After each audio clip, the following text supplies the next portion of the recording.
Good morning, it's Steve here. Today's topic is my shoulder workout. I'm fairly impressed with it, and I'm definitely satisfied because I made modifications on every exercise except for the last one, which I made a modification on last week. And I think it bears repeating. It's that important, that modification. Now, please don't get the wrong idea. Please don't think that I'm trying to say how much smarter or better I am because I was able to make these modifications. I've been doing this on and off for 30 years. And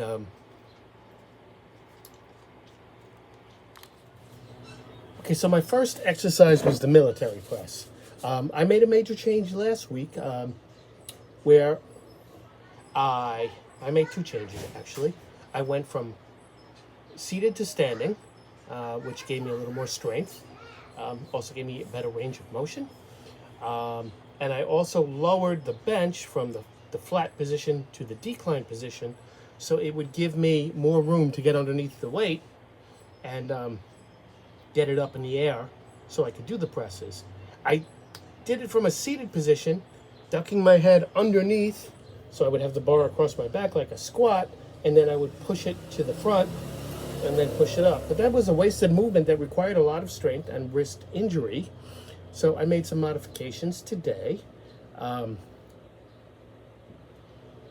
bench is still in the decline position, but the bar, rather than resting on the supports at a height that's just awkward for me, I only have two places the supports can be inserted into, and both are not good for that particular lift. So I put the bar on the bench itself, and the support bars, not the support hooks, were making sure that it didn't fall off the bench. And then I loaded up with the weight, and I've never been an Olympic lifter. I don't know a lot about it. I don't even know if I'm using the right term here. I did a clean and jerk where I picked it up off of the bench up onto my chest and then did the pressing movements. And I did 4 sets, 20, 15, 12, and 10. I think it was much safer to not even involve the behind the neck. I don't think that's good for anything at all. So I did complete my sets. I was heavier this week than I was last week, which is always my goal. But now I think it's going to get to the point where I cannot do so many reps as the weight increases. So like I said, I've been doing 20, 15, 12, 10. Let's next week try 15, 12, 10, 8. I think that'll allow me to go heavier, closer to the weights that I was able to do in the gym. The second exercise I did was the Arnold Press, which is a replacement. This is the second week I've done it. I replaced the front raises with it because so many influencers that I've seen have suggested that the front raise is a repetitive movement. It works the same muscle as the military press. So I went with the Arnold Press. I didn't make many major modifications here. I'm glad I took notes because it says regular bands. I have 4 different sets of resistance bands that I use for different reasons. And if I didn't see my note, I wouldn't have known which one to do.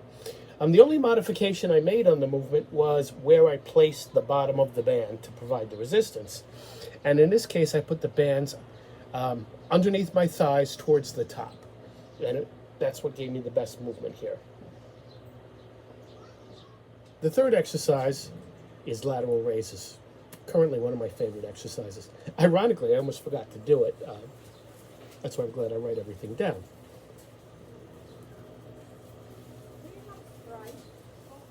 So for the lateral raises, what I did was step on the bands,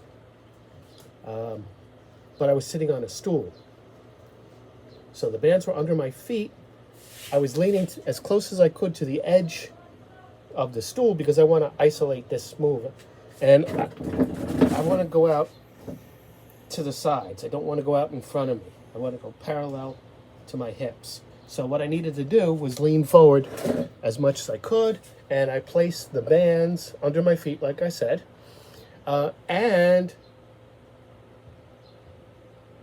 I had my wrists curled as I was doing the motion.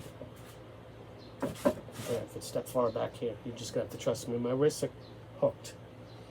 And it really, really felt harder, but it felt like I was getting a much better workout. I can't explain the mechanics behind it, the reasoning, but it definitely is the way I'm going to continue doing it.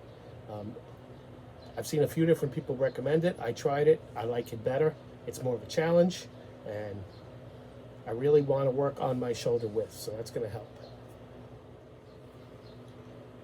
My fourth exercise was for the rear delts, reverse flies. And I have been experimenting every week with a different way of doing it. I've been using loop bands. I've been using yoga bands. Today I tried something different. I actually tried something that didn't work and had to modify a modification. I've seen a lot of people doing chest-supported reverse flies, and I would like to do that too, but the way my bars are set up just doesn't permit it. Okay, so for the reverse flies, I tried the chest supported, but as I was saying, the bars just got in the way. And then I decided to do it a more traditional way. I sat on the edge of the bench. I leaned over as far as I could, and I just wasn't liking the feeling I was getting with the resistance bands at the moment. So I don't have dumbbells, so I went to the plates themselves, and I took a 5-pound plate in each hand while seated and bent over, elbows slightly bent, and I did it that way. The only problem is that it's very hard to hold the plates themselves. So when I go up next week to the 10-pound plates, that's probably about all I can hold. So I'm going to have to either get dumbbells after that or figure out something that works better with the resistance bands. The next exercise was shrugs, and the major modification that I made is turning the support handles towards the back of the room as opposed to the way that they would normally face in front. And the reason I did that was because last time when I did it, I had them facing the front, but you have to straddle the bench in order to do it properly. And I like to have my feet together for the shrugs. I feel it isolates them better. So by flipping around where the support bars were inserted, I was able to keep my feet together.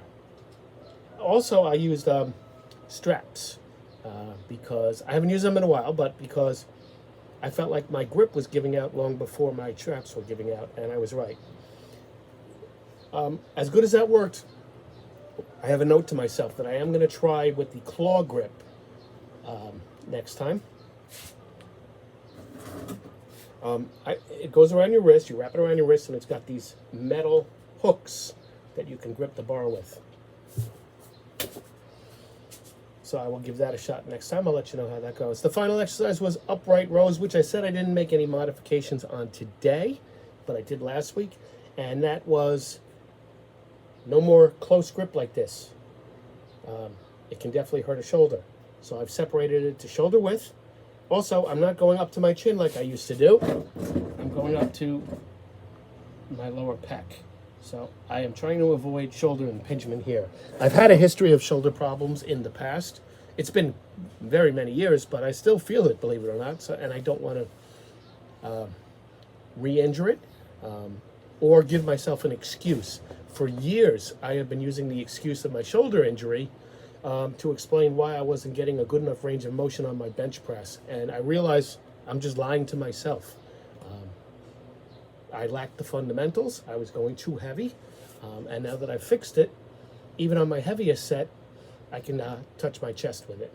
And it's going to get heavier. It's still significantly lower than it was when I was in the gym, but the technique is 100% better, and the reps are doubled or even tripled in some cases, even quadrupled. So I am definitely getting benefits out of it. I can definitely see it. My wife can definitely see it. So it's just a matter of increasing the weight gradually, but maintaining the technique. So there was a lot of modifications here, and I'm not sure if you got them all, so I'm going to also write these down in my blog. I'll leave a link in the comment section. So if you feel more comfortable reading it, please check out my blog. The link will be placed shortly. I haven't written it yet, but I will within the day. So thanks for your time. I appreciate it. I got to edit this all together. I did it in bits and pieces because I was having customers. How dare they interrupt me with purchasing something? So hope you enjoy. Hope you learn. If you have any questions or comments, leave them in the comment section. Thank you.